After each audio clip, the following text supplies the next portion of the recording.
The Bible story of Boaz. In the days when the judges ruled, there was a man named Boaz, a mighty man of wealth from Bethlehem, Judah. Ruth 2:1.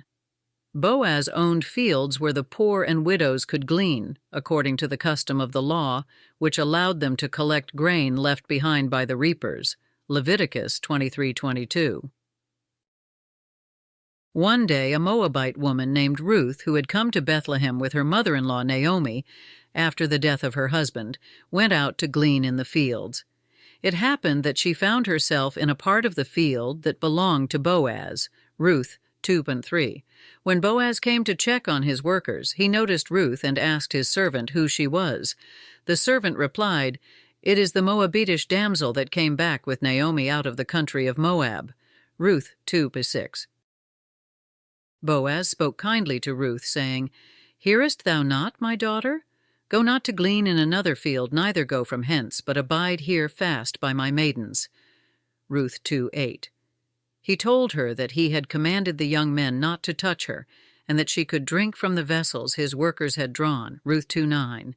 Ruth, deeply humbled by his kindness, bowed before him and asked, "Why have I found grace in thine eyes, that thou shouldest take knowledge of me, seeing I am a stranger?" Ruth 2:10.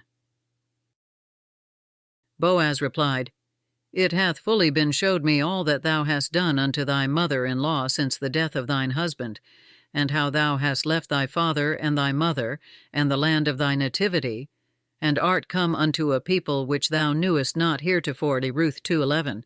He then blessed her, saying, "The Lord recompense thy work, and a full reward be given thee of the Lord God of Israel, under whose wings thou art come to trust." Ruth 2:12. As time passed, Naomi instructed Ruth to approach Boaz as their near kinsman, who had the right to redeem her and marry her, according to the law of Israel. Ruth 3:9. When Boaz learned of this, he promised, "As the Lord liveth, I will do the part of a kinsman to thee, howbeit there is a kinsman nearer than I." Ruth 3:13. The next day Boaz went to the city gate to settle the matter. He gathered the elders and the nearer kinsmen, explaining the situation.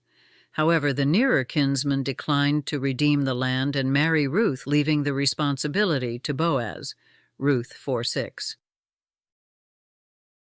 Boaz declared to the elders, "Ye are witnesses this day that I have bought all that was Elimelech's and all that was Chilion's and Mahlon's of the hand of Naomi.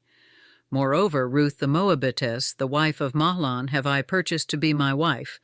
Ruth 4:9-10.